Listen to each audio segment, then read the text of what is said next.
Bonjour à tous, nous allons voir dans cette vidéo comment effectuer une facture sous Excel avec une édition en PDF et en récupérant pour le renommage de ce PDF le nom du client et le numéro de facture. Je vais vous montrer tout de suite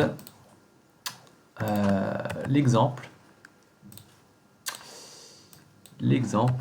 J'ai un bouton ici, édition des factures en PDF. Je clique dessus, voilà. Je vais aller récupérer dans mon fichier mes deux fichiers correspondant à mes deux factures de ma base. Donc si on ouvre, nous avons bien le numéro différent par rapport à l'autre. Maintenant, je vais vous expliquer comment effectuer tout ça. Donc l'idée, c'est dans un premier temps de créer une base. Voilà, bon, moi j'ai une base classique avec le nom de mon élève, parce que je donne des formations. Donc le nom de l'élève, son adresse, j'ai le numéro de la facture, la date de la facture, la période de la formation, le type de formation, donc c'est du Excel, du Access, et le montant. Et j'ai édité ici pour dire si j'ai bien édité ou pas mes factures. Vu que j'ai cliqué sur le bouton, eh bien, j'ai bien mes deux factures en PDF. C'est normal qu'il y ait édité. Voilà. Alors, pour faire tout ça, après avoir fini donc cette base de données, eh bien, il faut faire donc un type de facture, voilà, sous format sur le format Excel. Et après, il faut lier vos cellules avec votre base. Voilà. Par exemple, la cellule C17 de ma facture est reliée à ma colonne G de ma base. Et vous faites ça pour chaque élément. Voilà. Suite à ça, on va passer au code. Alors, nous, ce qu'on va faire, c'est que on va d'abord bloquer, figer notre écran en mettant application.screenUpdating est égal à false. Nous allons donc récupérer dans une variable chemin le chemin, on va dire le chemin parent de votre dossier. Donc, pour faire ça, eh bien, je l'ai intégré dans une cellule, la cellule A2 de la feuille paramètres, que vous pouvez voir ici. Donc pour copier exactement ce lien, eh bien, vous allez dans votre dossier.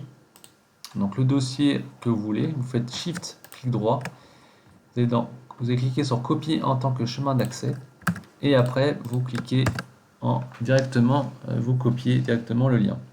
Faire très attention, il faut à la fin rajouter un slide ou un slash, je sais pas comment on dit ça, en faisant Alt GR 8. Hop. Sinon ça ne marchera pas. Donc après avoir récupéré donc, ce chemin dans la variable chemin, on va aller sélectionner, on va aller dans notre base. Et on va faire une boucle. Donc la boucle for, c'est on va aller récupérer la dernière ligne non vide de notre tableau en partant du bas. Et après on va remonter vers le haut jusqu'à la ligne 2. Donc NXLUp, je vous rappelle juste petit rappel, c'est comme si vous cliquez sur une cellule n'importe laquelle, vous faites un contrôle flèche du haut pour que la sélection se fasse sur la dernière ligne, la première ligne non vide en partant du bas. Et point .row permet d'aller récupérer le numéro de la ligne, donc 3. Donc 3 jusqu'à la ligne 2, bien sûr, parce que c'est la première ligne de notre tableau. Ensuite, on va faire une condition si, on va utiliser la condition si pour dire attention, si ma colonne qui correspond à ma colonne I a édité dans la cellule, eh bien on ne fait rien. Sinon, Si c'est non vide, si c'est différent de édité, eh ben, voilà ce qu'on va faire. On va récupérer donc dans deux variables le numéro de facture, donc notre colonne 5 de notre base, et le nom de l'élève de notre colonne 1 de notre base. On va utiliser ça un peu plus bas. Pareil pour le chemin. Ensuite, on va aller alimenter donc notre facture en récupérant tous les éléments de notre base, en récupérant tous nos éléments de notre base. Par exemple, la cellule B6 de notre facture, la valeur, va être égale à la colonne 5 de notre base. Et vous faites ça donc pour chaque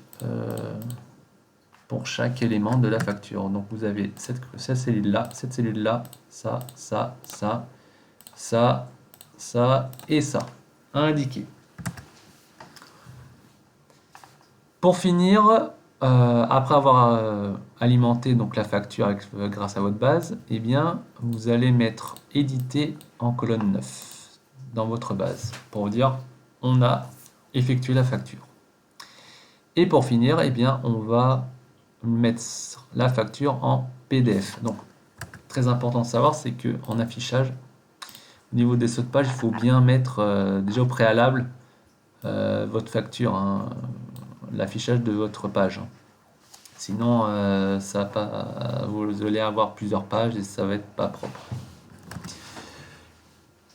Donc, le paramètre pour ça, eh bien, on va aller prendre notre feuille facture, on va mettre point et on va l'exporter en format de type PDF. On va les récupérer. Alors, excusez-moi, je préfère. Hop. Tac, voilà. Ça c'est mieux. De type PDF. Ensuite, le dossier où on va enregistrer donc ce PDF, eh bien, c'est la concaténation avec notre chemin et nos deux variables. Ici, donc le chemin et nos deux variables, la concaténation. C'est tout simple, c'est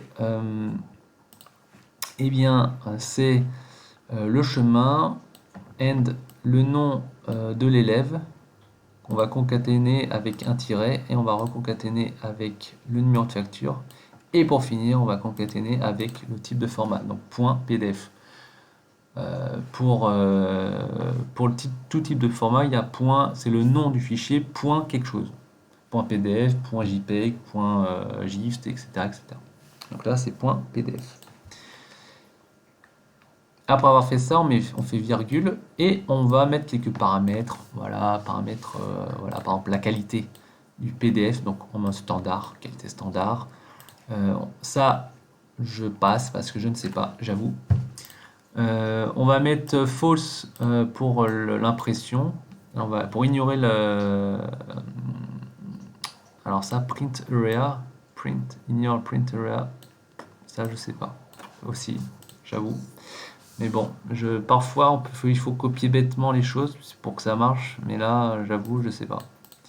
Par contre, ça je sais, oui, c'est open after publish, c'est-à-dire, je vais mettre false, c'est-à-dire que quand je vais enregistrer le fichier, l'exporter en format PDF, et bien, je ne veux pas que le fichier PDF s'ouvre tout de suite, automatiquement. Je le squeeze en mettant false. Si vous voulez ouvrir directement le fichier après avoir enregistré, eh bien vous mettez through. On finit la condition, donc avec un if, et après on passe à la ligne suivante. Et après on désactive, donc on réactive l'écran. Voilà. J'espère que ça vous a plu. N'hésitez pas à mettre des commentaires. Si vous voulez le code avec des explications, envoyez-moi un message, je vous l'enverrai avec votre mail et je vous enverrai le code. Voilà. Je vous dis à très bientôt.